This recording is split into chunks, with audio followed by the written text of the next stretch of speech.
Today, on this great land of West Nile, this land of our ancestors, a sun has risen up to give hope to this nation.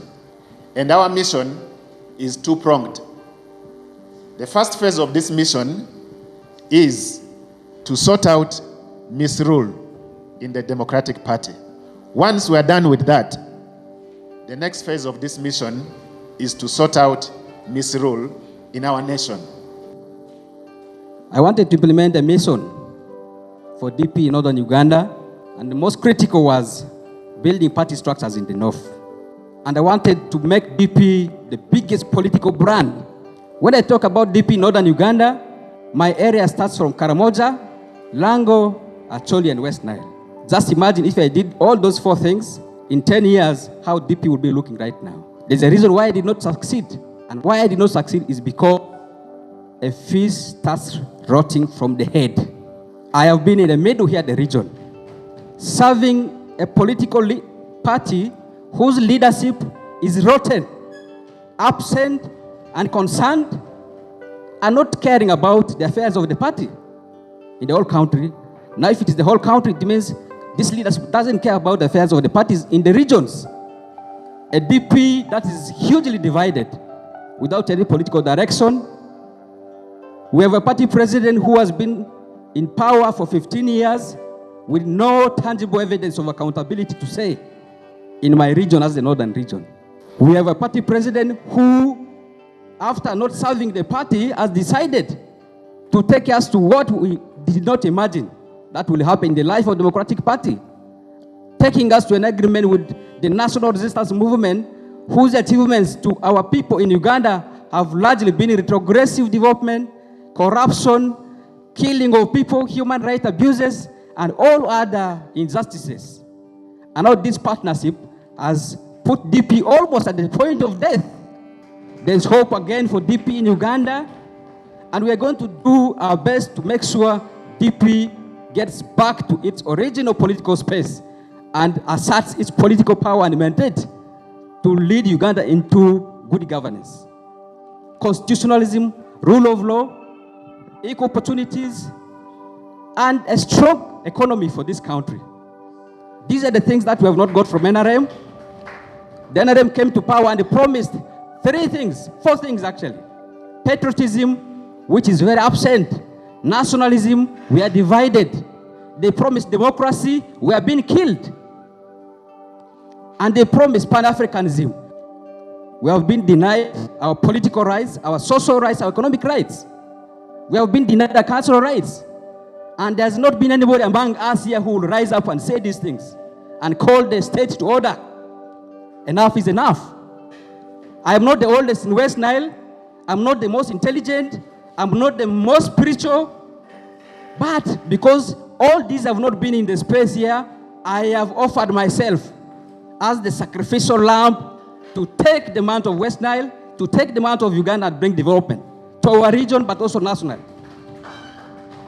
I come here as a candidate of truth and justice. Our country needs truth and justice. Our country needs a new direction.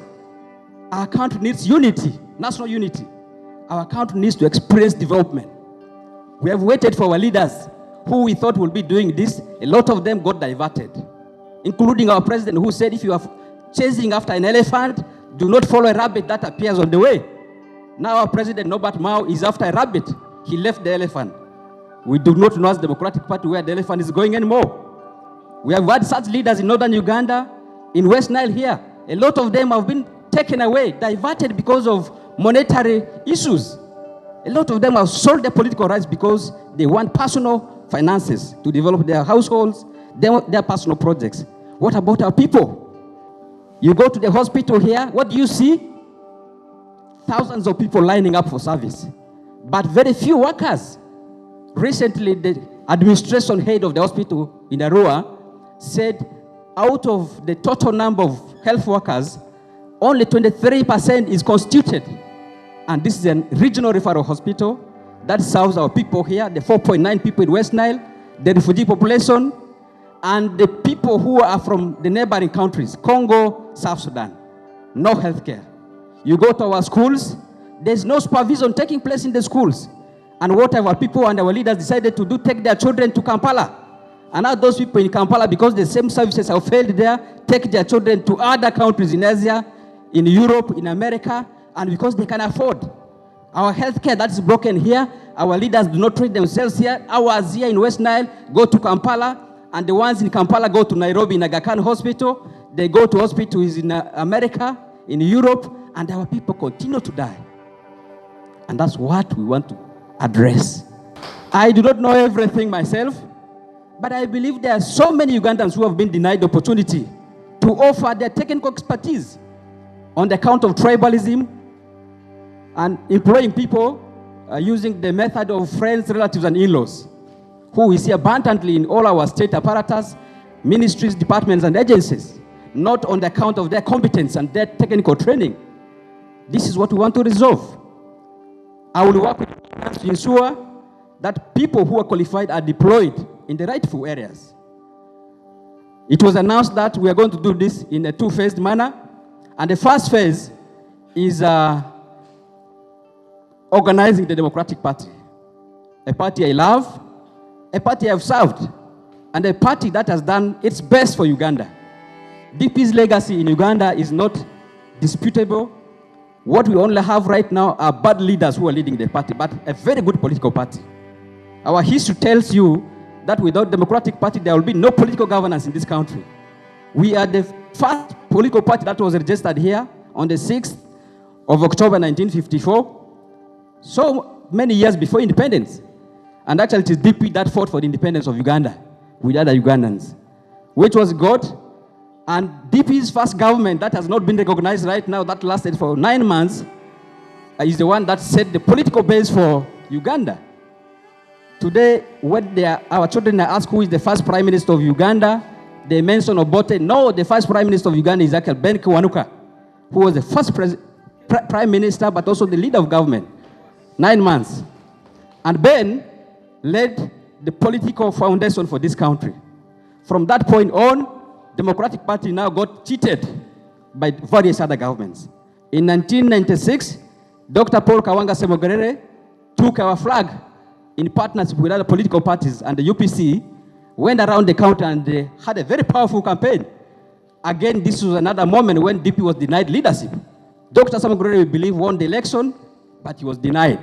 2001, Kizza Beste used our DP base to launch his reform agenda, and then later, the FDC, which he turned to fight DP. 2016, Mama Mbabas used DP. And after launching a successful campaign, we are just lucky he did not form a political party.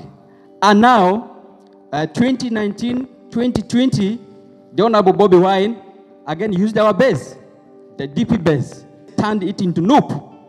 Went with our MPs, with our councillors, with our members, particularly in the central region.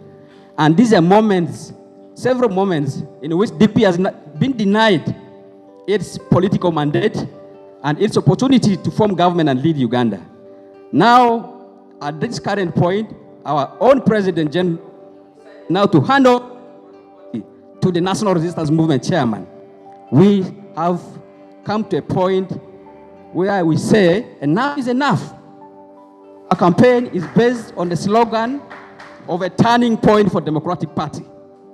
A turning point for Democratic Party means we now have to, as DP, arise and take our political rights in our hands, use them for the good of the party, and then build political power in the party that is capable enough to capture political power from the National Resistance Movement. That's what I'm announcing today.